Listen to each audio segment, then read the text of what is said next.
Hey, you're listening to the wrong podcast. Topics today include certainty, scorpions, and science fiction. Wrong! It's the wrong podcast, but we'll make it right. Spinning the world in a whole new light. Witty, wild, and a little askew, and the one who's right, it might be you. It might be you. Hi, I'm Tim. I'm here to talk about politics, culture, religion, sports, and anything else you're not allowed to talk about in polite company. Issue number 1! Baby Yoda. Hey, recently a new Mandalorian and Grogu movie came out. It was in fact called The Mandalorian and Grogu. I'm a big Star Wars fan. They slapped that Star Wars logo on something, and I have just made a commitment. I am handing my money over. That's the deal. We're just doing this. I'm giving you my money. And on Rotten Tomatoes, this movie, Mandalorian and Grogu, it got a 65%, and that's about what I would give it. I took my daughters, we had a good time, and going to the movies is just not something we do anymore. And it's a shame, because it's a cultural event, it's a family event, it's something we're all going to go experience together. In this day and age where we have all of our own content on all of our own devices, I think it's a good idea to go to the movies occasionally. And this movie, like I said, it's a 65. And right now, we feel like a movie has to be in the 90s to go. And I don't know that that's always true. I think it's fine to go to a pretty good movie, even though it's not the best movie ever. I know you're going to see it later on your streaming. You like being alone. It's great. It is good to go watch a movie with other people, with people you don't know, with strangers you don't know. Go see a movie this summer. There's a new Steven Spielberg movie coming out. I don't know if it's any good. That seems like a good idea for you to go to, though. Go get some popcorn. Here's my thing with The Mandalorian. This is not a spoiler. Don't worry. I'm not spoiling anything. If you like the show, The Mandalorian, you will like this movie. It is basically 3 episodes all smushed together into one movie. And so if you like the show, you will like the movie. It's not anything different than the show. So for some of you, there's like, well, that's all right. You just settled it. I'm not going to go see it in the theater. Don't go see it by yourself. Go with other people. That's what I'm talking about. I have one beef with this movie. And again, this is not a spoiler. You can see this in the trailer. They have a gladiator hut. This happens to be Jabba the Hutt's son. His name is Rada the Hutt, and he is a gladiator. And he's got a 6-pack, and he's got muscles, and he fights other gladiators. And come on. What are you doing? Let me just say that the first Jabba the Hutt in Return of the Jedi was an incredibly compelling character. Really great character. And it was all done with puppetry. They had this massive suit with, I don't know, there's like 5 people operating this thing all together. They did great. It looks cool. Looks like a disgusting creature. And since then, over and over and over again, every time they put Jabba the Hutt in something, they do it with CGI, and it does not look good. Jabba needs to be an actual thing. It needs to be realistic, and you need to be able to touch him because these computer graphics do not do him justice. Just stop it with the computer graphic generated Jabba the Hutt. None of them look good.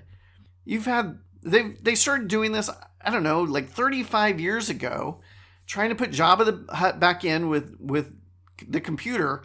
And in 35 years, it doesn't look any better. It's still bad. Stop it. Stop trying to make Jabba out of computer graphics. Second thing, you've got a whole galaxy of possibilities. One of the reasons I like The Mandalorian and one of the reasons I like Andor is because you have a whole galaxy of new stories and new characters to explore in this world created by George Lucas. You don't need to keep going back to the well. We don't need to see Jabba the Hutt's son. Stop it. Like, what the heck? It doesn't enhance anything for me to bring Jabba the Hutt's son into it. This movie could have been made exactly the same. The plot is fine. Keep the plot. All you have to do is replace a couple of characters so that you're not talking about Jabba the Hutt's son anymore. It's some gangster, it's some runaway gangster's son. It doesn't need to be Jabba the Hutt. And for goodness sake, Jabba the Hutt is this gross blob wormy thing. Why are you making his son a gladiator? Jabba can't move around and fight.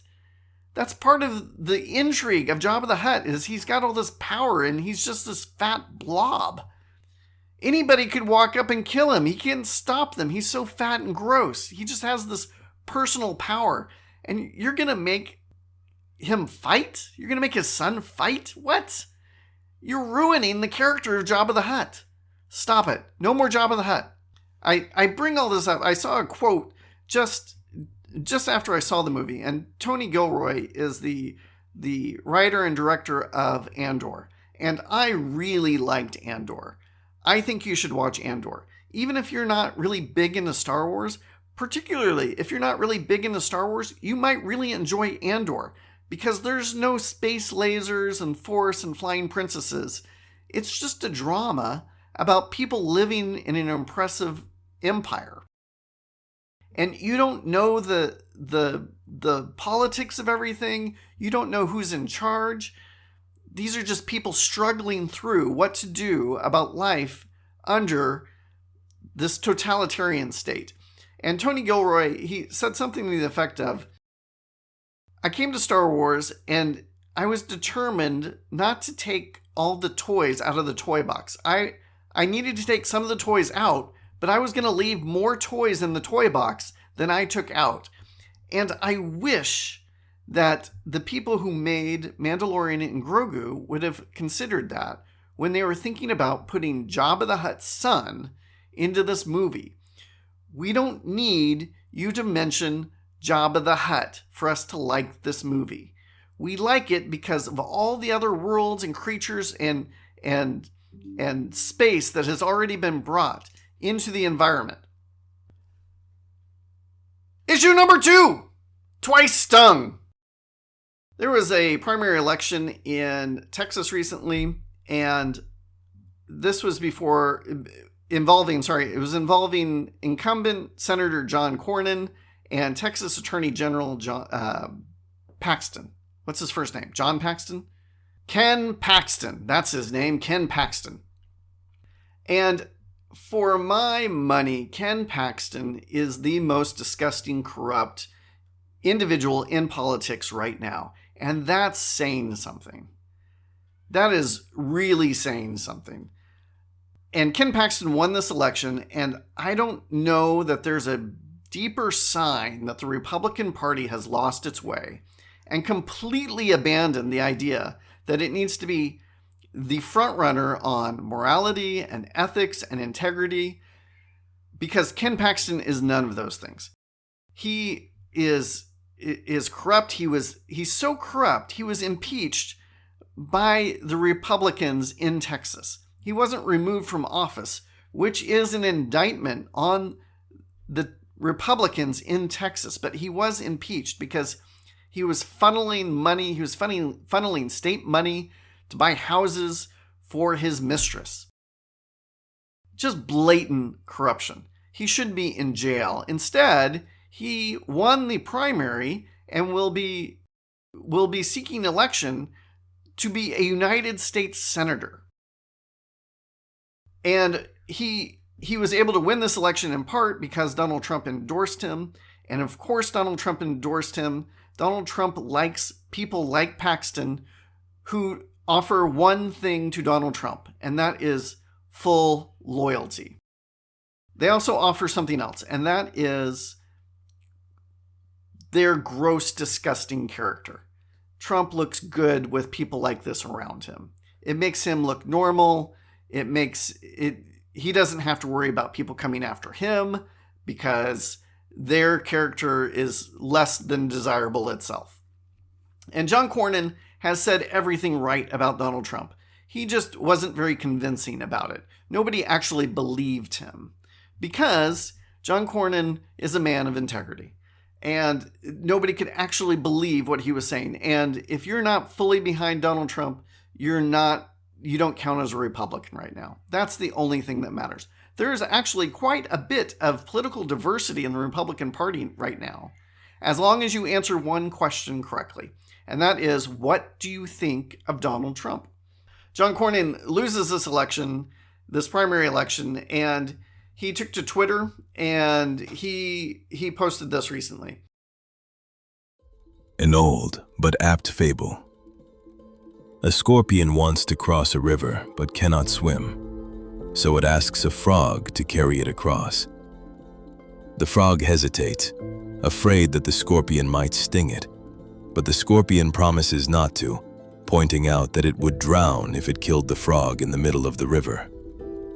The frog considers this argument sensible and agrees to transport the scorpion. Midway across the river, the scorpion stings the frog anyway, dooming them both. The dying frog asks the scorpion why it stung despite knowing the consequence, to which the scorpion replies, "I am sorry, but I couldn't help myself. It's my character."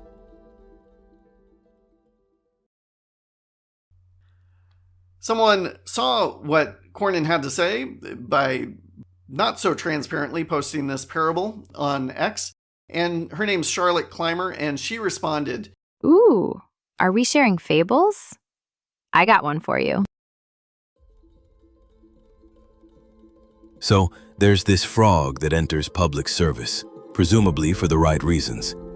He spends years as a district judge, then gets elected to the state Supreme Court, then Attorney General of that state. Wouldn't you know it, that frog makes his way up to the U.S. Senate and gets re-elected a few times. He seems to have a great path ahead. Well, along comes this scorpion who's running for president and saying outright, "If you don't support me, I'm gonna sting you." The supposedly wise frog warns everyone else about the scorpion, tells them this scorpion is bad news, tells them this scorpion is gonna sting them with no regard for their support. Alas, the scorpion is elected anyway, and the frog, despite knowing the scorpion is going to sting, keeps supporting the scorpion. The frog, once wise, spends a decade defending the scorpion stinging others, even though the frog knows there's a chance he's gonna get stung himself because the scorpion doesn't do loyalty. The frog, you see, is too chicken to speak out against the scorpion and decides to just wait out the scorpion's time. He's okay with others getting stung, though. He figures if he can appeal to the scorpion's ego and support him, he'll evade the eventual sting. So he spends years pandering to the scorpion and looking the other way while others get stung. And after a while, he figures he's gonna make it out okay. Well, along comes this other frog who panders even harder. A truly corrupt and nasty frog. No integrity at all. Seems to have no soul. And the frog thinks, there ain't no way the scorpion is gonna favor this other frog. I've bent over backwards for the scorpion. I've been loyal. This other frog is ugly as sin. No one likes the other frog. The scorpion ain't gonna choose him over me, right? The frog is now neck deep in delusion. He thinks the way to get out of this pickle is to pander to the scorpion even harder.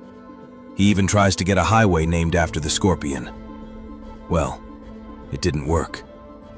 One day, the scorpion thanked the frog for his loyalty and then repeatedly stung him into oblivion. Stung him over and over. Seemed to enjoy it, honestly.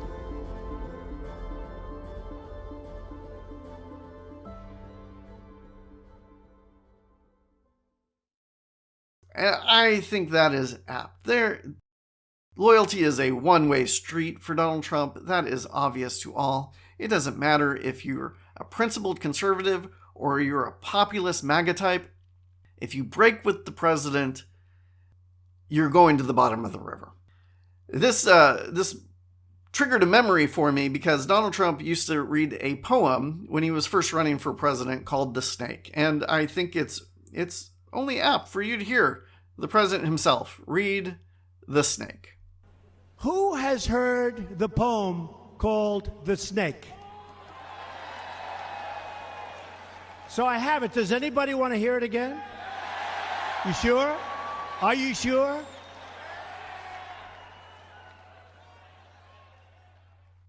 So here it is, The Snake. It's called The Snake.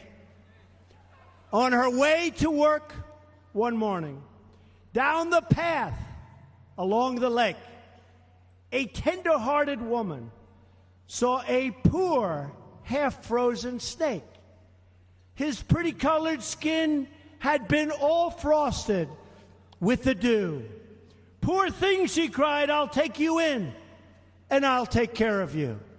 Take me in, O tender woman. Take me in, for heaven's sake. Take me in, O tender woman," sighed the vicious snake. She wrapped him up all cozy in a comforter of silk and laid him by her fireside with some honey and some milk. She hurried home from work that night, and as soon as she arrived, she found that pretty snake she'd taken in had been revived. "Take me in, O tender woman. Take me in, for heaven's sake. Take me in, O tender woman," sighed that vicious snake. She clutched him to her bosom. "You're so beautiful," she cried. "But if I hadn't brought you in by now, oh heavens, you would have died." She stroked his pretty skin again and kissed him and held him tight. But instead of saying thank you, that snake gave her a vicious bite. "Take me in, O tender woman. Take me in, for heaven's sake. Take me in, O tender woman," sighed the vicious snake. "I have saved you," cried the woman, "and you've bitten me, heavens, why? You know your bite is poisonous, and now I'm going to die." "Oh, shut up, silly woman," said the reptile with a grin. "You knew damn well I was a snake before you took me in."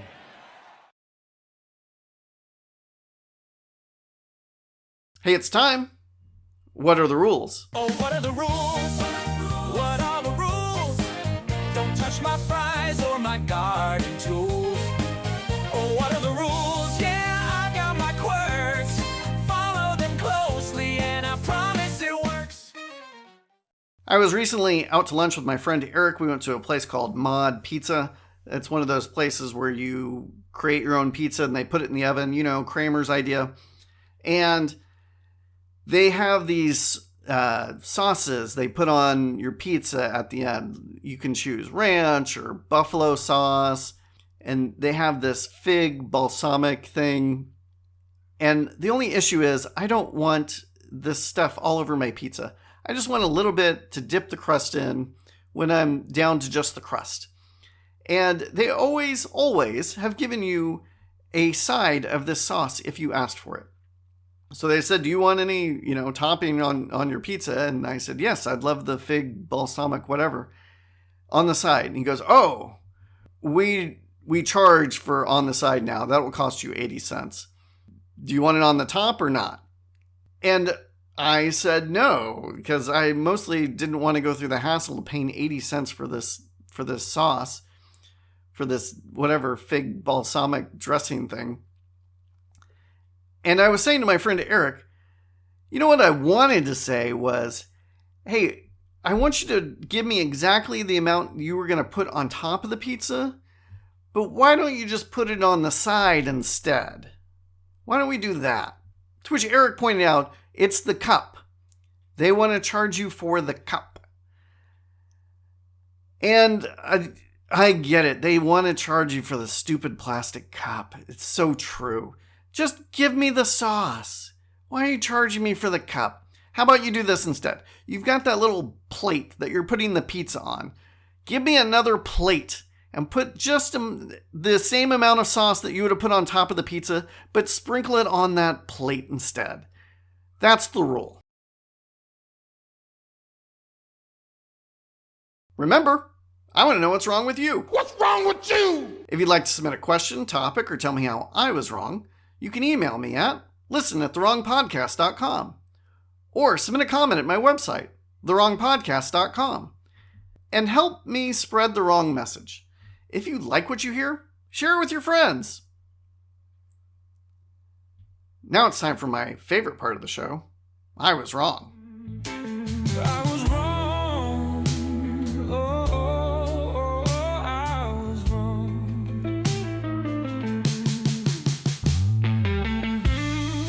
Listener Gerald responding to my last episode, Praise and Gratitude, in which I went over the many good things that Donald Trump has done as President of the United States. Gerald had this to say. Good episode. I can't help but note that what you at first called Trump's greatest accomplishment was something any president would have done. What you later called his greatest accomplishment is something, as you noted, that any Republican president would have done. Your closing rant in the Trump segment was a reminder of how broken American evangelicalism has become. It isn't just Trump who has become de facto pro-choice. It is also those evangelicals who seem content with Trump abandoning them on that issue. I don't think there's anyone, including Hillary Clinton and Kamala Harris, who could have set the anti-abortion movement as far back as Trump has. Thank you, Gerald. For a contradictory opinion, here's listener Lisa, who actually inspired that entire segment. Listener Lisa says, I listened to the podcast. I thought it was very, very good. Abortion has been both a political issue and a heart issue.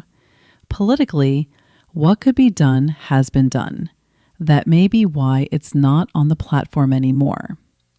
And I understand what you were saying about abortions being down under Barack Obama, but I don't totally agree with it, as I don't believe that Donald Trump is the reason why people don't join with the pro-life movement.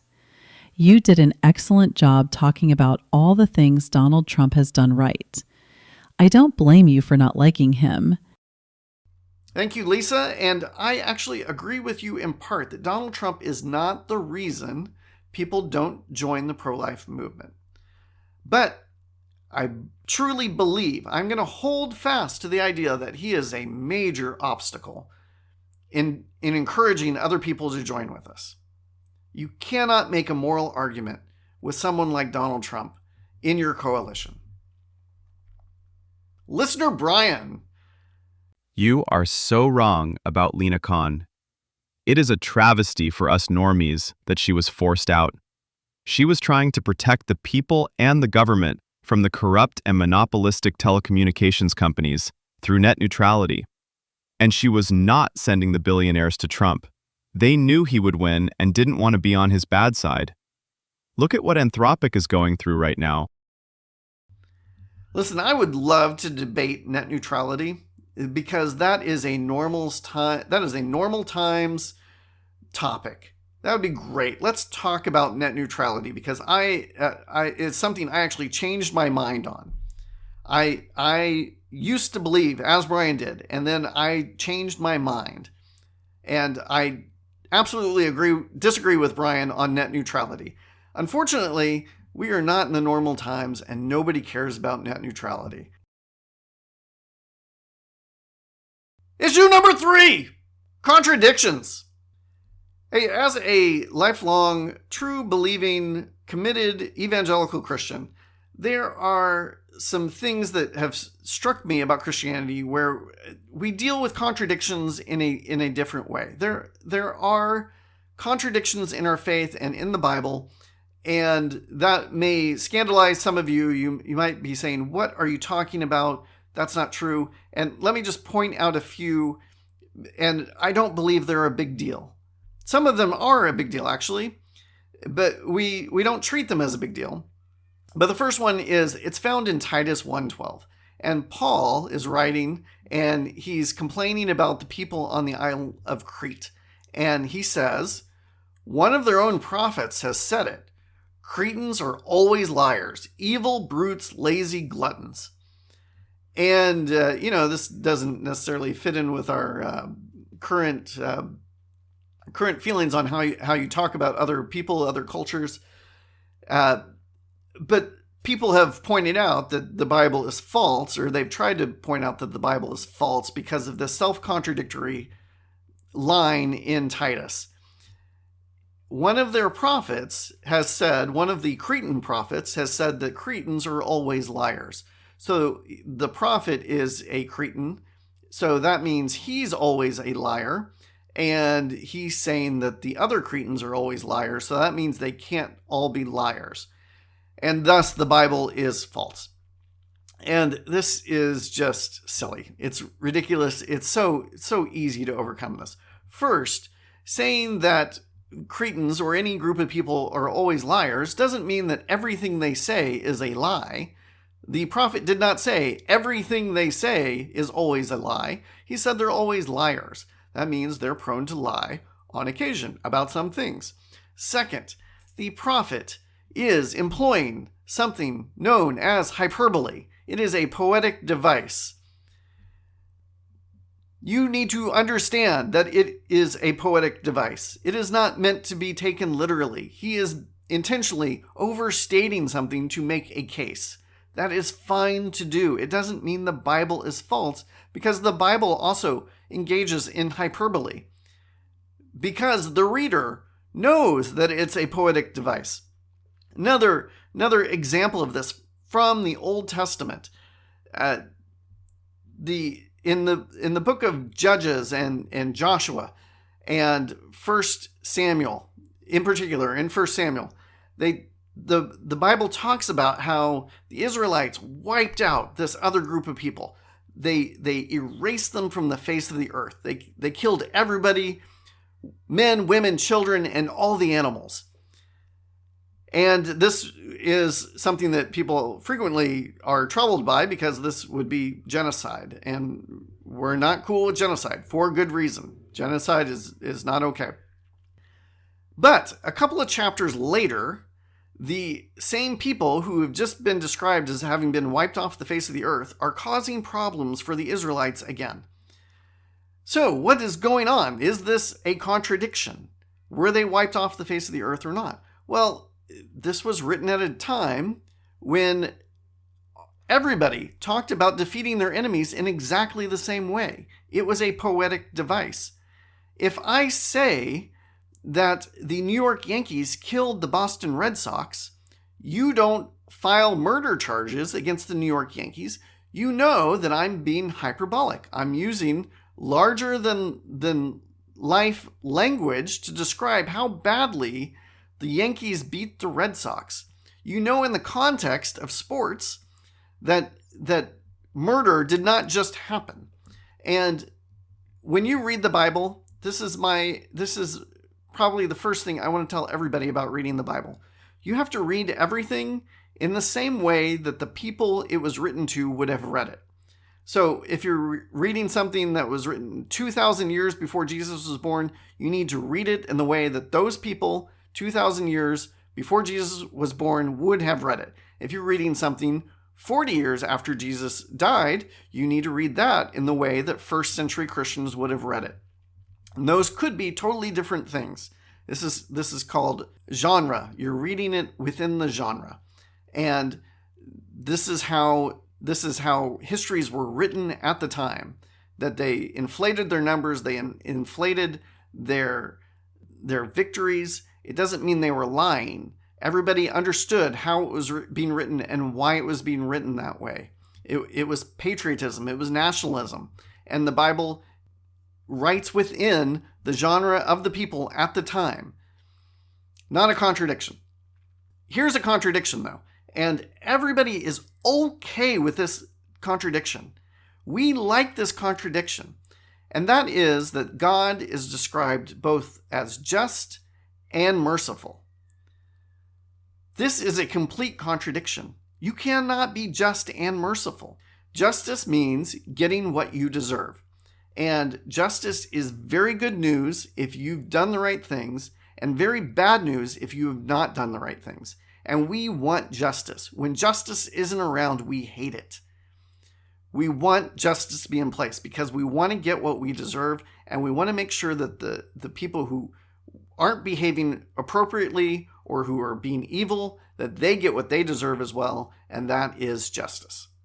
Mercy is when you don't get what you deserve. And then there's another concept called grace. And grace is when you do get something that you don't deserve. And we love justice, mercy, and grace. And we often brag on God's character because he is both just and merciful, and he offers grace. And we love him for all three. And we should. How the heck, though, do you get away from the contradiction? You cannot be merciful to somebody and be just. You can't be perfectly just for sure if you're offering mercy. And this doesn't bother us at all. And I'm not saying we should be bothered by it. I'm pointing this out because there's another contradiction that we are bothered by. And somehow we aren't able to apply our satisfaction in the character of God in this other thing the same way we are when we talk about God's justice and mercy. And thank God he is just, and thank God that he is merciful. I'm not saying he needs to be one or the other. The Bible holds him as both at the same time. Thank goodness. What came to mind was we were having a conversation in my life group. That's a weekly Bible study. And we were talking just briefly about God's sovereignty and whether or not God chooses who will be saved. And the Bible teaches this idea that men have free will. It's your own choice whether or not you're going to follow God or not. You can't force people into it. God isn't forcing people into it. The Bible teaches that men have free will, and men are free to do the right thing or the wrong thing. The Bible also teaches that God is sovereign, that his plans can't be thwarted, that whatever he wants to see happen will happen, and that God chooses who he's going to be merciful to. He chooses who he's going to save from their own sin. And this is a contradiction, and we are not okay with it. We are not okay with this contradiction. Entire denominations have been formed over which way you're going to lean on these two ideas, whether or not men have free will or if God is choosing people to save.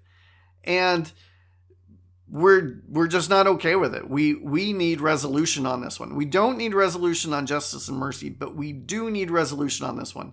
And I for sure lean towards the free will, that God is giving men free will to choose whether or not to follow him.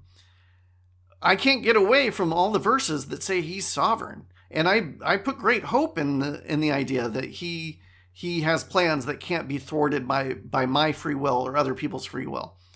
I do like that idea, but if we're going to say that God chooses who's going to be saved and who's going to be a Christian, well, that doesn't quite feel right to me. But I can't get away from the verses that actually say that explicitly.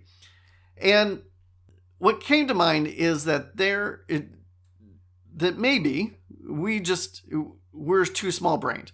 We're kind of stuck in a paradigm about time, and perhaps if we were able to get out of our own paradigm, or if we lived in a different plane than God, this would make more sense to us. And even within our own knowledge of physics, this kind of thing happens. There's something called the observer effect.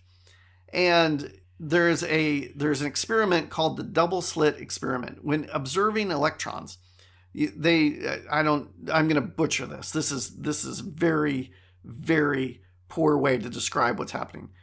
But electrons they have something known as superposition. They can exist in multiple states or locations at the same time. And somehow they put some barrier up with two slits in it, and the electrons can't get through the slits, or maybe they can, I don't know. But they start to build up around the slits. And then when somebody looks to see where the electrons are, which slit they're going through, the electrons choose a position. They get a position just because somebody has observed it. They exist in multiple locations or states at the same time. And then the minute they're measured, they collapse into a single definite state. I don't know what any of this means. I'll just flat out say, I don't know what that means. I don't know what they're talking about. I don't know how we know it. How could we possibly know that if when we observe something, then it's in one state? How do we know that it's in multiple states before we observe it? Maybe this is the way it is with free will and God's sovereignty. Maybe that both things exist at the same time. And then once God sees, we say that God has perfect foreknowledge of the future. God looks into the future and he knows what's going to happen. And maybe by looking, that's when our free will is determined. And I am almost embarrassed to use this comparison, but in the Avengers movie, and some of you are like, oh yeah, I know where you're going exactly. Doctor Strange, at an important moment in the Avengers series, he has this time crystal that allows him to see into the future. And he meditates and he's trying to figure out what to do, what path to take. And he looks through all of these possible futures where everybody's free will decisions choose what's going to happen. And then he stops meditating and he says, there's only one path. And he does something to cause one path of decisions to happen. So the path moves forward and everybody makes their free will decisions based on the one thing that Doctor Strange forced them to do. He put everybody into a position and then their free will made their own choices. But did Doctor Strange cause that to happen? This is something theologians call middle knowledge, that God looks at all possible futures and he chooses the path that will bring him the most honor and glory. And for some, that means that they will be saved and others they will not, based on their own free will decisions. Is that still free will when somebody determines the path that you will walk down? I don't know. My brain hurts about it a little bit. I acknowledge that both exist at the same time. It is a contradiction that is beautiful and troubling, just the same as justice and mercy. And one more thing about this. There's recent talk about extraterrestrials. The Trump administration has released a bunch of videos and files and testimonies of people who saw weird things that can't be explained. And I'm not doubting that those things exist, that there are weird things that can't be explained. I lean on the idea that those are not extraterrestrials. They're just things that haven't been explained. For example, I heard somebody say that a friend of theirs was seeing all kinds of UFOs, and then it turned out he was living near the Air Force Base where they were testing the stealth bomber. And I don't know if you've ever seen a stealth bomber, but it looks like a spaceship. And if you have no idea what a stealth bomber is, and you happen to see one of those things flying around, spaceship is the thing that would make sense. That is how you would describe it. That's my own take about what we're seeing with all these anomalies. But maybe there are extraterrestrial beings. What we don't talk about enough, and maybe we should talk about more, is the idea of extra-dimensional beings. We are free to move within the third dimension. We can go up, down, sideways, however we want. We're three-dimensional beings, but we are trapped in the fourth dimension. We can only go forward in the fourth dimension. That's time. And maybe there are other beings, like God, who have the ability to move forward and backwards and sideways and up and down in time, just the same way we move about in the third dimension. And this is something that is not talked a lot about in science fiction, but occasionally it is. Occasionally, some science fiction writer will try to stretch their brain into what it could mean to live in a fourth dimension or fifth or sixth dimensional space. And one such novel is called The Three-Body Problem. It's by a Chinese author. And this guy is a genius, and I have no idea if what he's saying is true or if it works out, if his science is solid. But man, he makes my brain hurt a little bit. And if you're into that kind of thing, I would highly recommend The Three-Body Problem and the continuing books from that series. All that to say, I could be wrong. If you think I am, let me know. Let me know why. I had fun. I hope you did too. Bye-bye.